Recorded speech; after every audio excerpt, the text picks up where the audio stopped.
behavior. So we gotta keep going back to the root. And I go back to slavery because you was dealing with the anger issue. A lot of those the slaves were angry, bro. They knew what was going on, but they couldn't do nothing about it. And they transferred this anger to their children. So when you feel like when you're being oppressed by someone, you feel powerless. So you start turning it inward instead of outward. So that's a psychological thing. This stuff, as Vincent said before, 400 years. We didn't have no counseling. You didn't have no counseling when you come out there. And for us, people tell us like let bygones be bygones. But when you really think about it, you'll never break these shackles if you don't start breaking it within yourself. But the only way you're going to break it within yourself is you get this knowledge. And we got to be balanced because, as you were saying, there's nothing wrong with being angry, especially about things that we see that's bad. You're supposed to be angry, but you have to channel that frustration in a way that you were saying, Shelton. We just can't let it be, because it can turn into rage. And then, you're just doing anything, reacting to it. You're not a revolutionary, you're a reactionary. Well, so we don't want to do that because that could lead to terrible consequences. Whether in a car, road rage, or physically harming somebody, like Vincent said. If you're not thinking, you're going to turn into a physical situation. So I believe that, we need a lot of counseling, bro. And a lot of people like drama. But going back to what you said, Shelton, when you really think about it, they mama like drama. Right. They grandma like drama. Right. So, you know what I mean? Right. You see it's drama. You know what I mean? So I can't, in a way, I can blame them. And you was talking about the subconscious on your Facebook earlier. Yes, see, sir. The subconscious is something too. But yes. I know you're gonna get into that. I just wanted to kind of touch on that. I know you're gonna get into it though. Man, yes, sir. Yes, sir. And I don't know if you guys ever read this book. It's called As a Man Thinketh. I think James Allen is the author, but As a Man Thinketh, and basically saying as a man thinketh, so is he, basically, right? So if you think yourself as a successful person, if you think yourself as a positive person, then guess what? 9 out of 10 times what you're going to emote. Okay. Prime example. How many people you guys know that say they're broke and live in check to check? Right. Okay. How often are they broke? And they say this all the time, right? Right. And then they actually are broke and check to check. Right. Imagine the narrative if they said, you know what? I'm going to save $50 a month. I'm going to save $100 and actually do it. And put that mindset, yeah, I'm check to check now, but I'm going to have X amount of dollars by the end of the year because this is what I'm actually going to do. Because you put your mind toward it. You can do anything that you put your mind toward. That's why there's so many attacks on the mind, my man, because they realize that's important. If I got that mind, I got everything. Okay, you'll see a woman right with a dude. They're like, okay, how in the hell he get her in her mind? He got her mentally, my man. You see what I'm saying? Right. So it's like, some chick be able to do it. How the heck she get him or whatever? So it's like it's in the mind what a person thinks in their mind. Somebody may be like, okay, why he with her? She got 3 teeth and 1 leg. But in their mind, she's the most beautiful person in the world. And someone else would look at that like, I wouldn't deal with that person. But everybody has their own way of thinking, their own belief. And at the same time, you got people trying to force, you need to think this way. And if you don't, you're labeled this. You need to think this way. And if you don't, you're labeled this. And so they force people to I'm just going to get in my shell. I don't know. I ain't got no opinion about it. I ain't got no opinion about it at all because I don't want nobody to say this. Everybody has an opinion. Right. Don't squelch your opinion because you have people with limited sight and limited vision that don't appreciate it. You know what? Everybody has something to say. Everybody has value. Right. Everyone has something to bring to the table. Anybody that's dismissing that, kick rocks. Just move around because that's unnecessary thinking that you got all the answers and can't nobody else contribute to your pile of answers. Everybody got something to offer. And anyone out here listening, that's anybody telling you less than that, don't believe them. Tell them to move around from you with that negative thinking because as a man thinking, so is he. You think positive, you think uplifting thoughts, guess what? You're going to have a good day. And people can resonate and see that. And if you're walking around humdrum, mad, angry, debating, want to fuss and fight about everything, people will see that too. And you will attract those people that will co-sign with all that bull crap that you out there putting out. Right. And y'all sitting around mad together, unproductive. Right. To reiterate on what Brandon was saying earlier, man, you know, going back to slavery, man, it's like, you know, when you see how things are designed, it's like, you know, with all this, with all the oppression that we see, man, it's like you see the oppression, but then to turn around and label the reaction to that oppression as an illness or a sickness, man, that's like criminal. You know what I mean? But yes. This is what's taking place. You know what I mean? People are being oppressed, and when right, like they, you know, you oppress them, and then when they finally lash out, you know, you charge them for lashing out. That's you know unnecessary. Yes, that's really unnecessary. You know what I mean? Why is they angry? This is what's going on. This is what's going on. But they're angry for a reason. And I know with a lot of you know, with the African American people, man, a lot of them, man, are angry because they feel hopeless. You know, they feel hopeless. You know, it's like some of the same things we talk about every week. It's like, you know, we've been crying for these same things for generation after generation after generation. And now here it is 60, 70, 80 years later. Stop it's asking. The same thing. So, yeah. Stop asking. Exactly. Build your own. Create your own. We're brilliant people. Yep. So we got so many gaps out here. We got so many needs that need to be met. Then meet them. Right. Meet them. Right.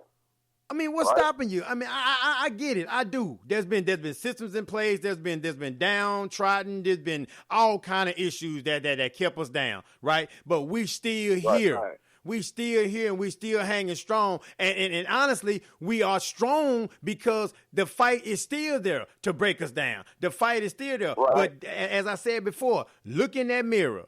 Don't let that be the reason you don't succeed. Those outside forces are going to do exactly what those outside forces are supposed to do. Right. What you going to do. What we going to do. I'm sorry. No, go ahead.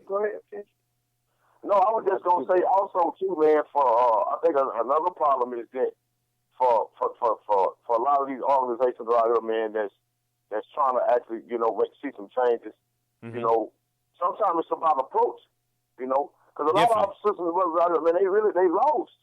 They lost. Some of them want to be a part of change, you know, but they don't want to be looked down upon for even trying to be a part of something that's organized. Because you don't know as much as I know. That's a huge problem, too. That's a huge problem, too. Well, you know, because, you know, you start making people feel uncomfortable, making them feel small around you. That's not good. That's not good. It's just like me and Brandon talk about all the time. You know, I like suits, I like ties, you know, I dress for the occasion, but I know to reach some of the ones that need to be reached, I'm still going to have to wear my tennis shoes, you know. I'm going to have to put on my T-shirt. That's what I'm going to have to do. Because we're just in that time to where if we're not in transition with what's going on in our communities, man, if we're not out there with them, I mean, we're going to shoot clean over the head. You got to be able to identify with them, you know, and I think that's a huge problem. What's going on, like I say, in a lot of poor communities, man, just being able to identify, you know, because like I say, some of them brothers, man, they get to a point to where they feel like they too good. They feel like they've already made it. They don't want to come back and try to get, you know, rocking them off their corner, leave them on the corner, you know. Right. But that's an illusion of inclusion. It's really different dynamics, man. There's several. I think I would say, like Vincent was saying, that grassroots, you know what I mean? Because that's another reason why Malcolm X and Martin Luther King, even though their movements were supported by money, a lot of them kind of shunned that, because a lot of times that could be your downfall. Now we need money, but you know, becoming real wealthy and rich, you can lose sight of your goal, and that's what happened to a lot of people. They get comfortable, you know what I mean, and they forget about the guy in the hood. Like he was saying. But I'm going to also talk about, I'm not mad for these young brothers and sisters being angry, you know, about things that's rightfully so, because they have a right to be angry. Yeah. And a lot of them are approaching it organized. They're not, some of them not approaching it organized. But we can't even fault them on that, because going back, that's just my opinion, and the reason why I say this, sometimes physical things got to get people's attention. I'm not advocating it, but I'm not denying that reality. And why do I say that? Let's go back to history, because people use us and say, look at them tearing up stuff, don't do that, whatever. And it could be very detrimental for us because we don't have an army, we don't have these things. But let's go back into history. Is it a problem with just black people doing it? Right. Or is that the issue because of the color? Or is it a problem just doing it? And the reason why I say this, how did the American Revolution get started? Mm-hmm. Right. No, then people was talking about they wasn't going to pay taxes again. Yeah, Boston they Tea say Party. No taxation without representation. Yeah. You know, they put these feathers and tar on these people. Yeah, all we got to do, that's physical harm. Feathers and tar, that's some excruciating stuff. How you going to get that off of you, bro? and you know, they dressed like Indians and threw all the tea in, you know, the Boston Tea Party. Yes, sir. This history, bro. And they was making a stand. And actually, it was a brother who was out there fighting as well in the American Revolution. So you're they not going to read freedom. about him in your history books. Not right. the ones in school. Christopher addicts, right? Christopher addicts. Yeah. And so actually, they fought literally for their freedom. Yes. But why is it a problem now when we do it? You know, that's the $1 billion question. Is it because we're black? You know what I'm saying? And we're tired of being oppressed. Y'all felt oppressed and suppressed by Europe. You know, y'all migrated and they still chased y'all over here and then told y'all gonna pay taxes. So what did y'all do? Y'all fought for y'all freedom. So that's what we're doing. The same fight you was talking about, Shelton. Same fight you was talking about, Vincent. Yeah, we're still fighting and we should fight. Right at the same time, I think that we gotta be conscious and quit directing that anger inwardly into our neighborhood. You know, that's what we got to work on. That's what the other work got to start too. But that's what I'm saying. You know, because it's I mean, because you say you see the riots, right? You see all the riots and all that kind of stuff, right? They're only going to go so far before they tear up stuff. They're only going to let them go so far. You're not finna go to other neighborhoods and do that kind of turn up. So again, angry, mad. But if it's self-inflicted wound, then what is the point? What is the point of that? I'm not saying they don't have a right to be mad and angry. Everybody has their own right to do whatever their God-given ability they want to do. You know what I mean? Though I ain't here to tell nobody to do one thing or the other. I'm just simply saying that if there's no production, if there's no progress with all that, then it's just wasted emotion. It's just anger. Okay, you've been out. Say you go out to the club, right? You know, you go out to the club and you buy a lady a drink. Oh, buy another drink. You out there, oh man, drinks $15 a pop because she drinking some fancy stuff, right? 15 a rip. Okay. Right. Next thing you know, lights go on. Everybody leave the club. She gone. You gone. Now, what was your intention of buying them drinks? Just because you felt like spending $60 extra on somebody? Or did you have other intentions for spending that money? And if those intentions don't roll over, guess what? You wasted your money. It's wasted.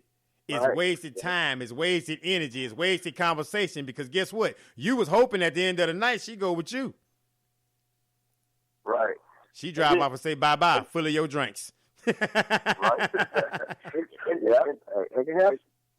You feel me? Speak on what Brandon was just talking about too, man, and what we're talking about as far as the the riots, man, and brothers turn up with their own neighborhoods.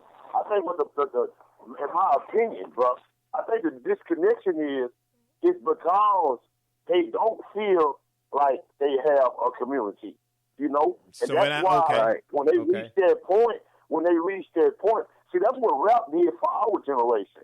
Rap music and hip hop for our generation. That was an avenue there for us to release that anger. They put it on wax. They brought the politics. They brought socialism. Mm-hmm. They brought everything into the rap music when hip hop first originated, right? Yes, sir. But when we look at it now, when we seen growth when we had positive music, when we had all the conscious rappers out there. But when you look at it now, it's like this is what you're going to get. You're going to get marches. You're going to get protests, right? But ain't too many of them really just turn up the neighborhoods no more. Hey, you know what? Real quick, before I forget, you said something about they tear up the neighborhoods because they don't feel a sense of ownership and stuff like that, right? They don't feel like this is their neighbor. Okay, now, why do cats kill for the block then? Why are cats killing over turf? If they don't feel they got ownership when they tear it up, right? Why are they killing over blocks that they say they own, that they represent? If they don't have a sense of ownership. You got a sense of ownership when it comes to taking someone's life? but not when it comes to destroying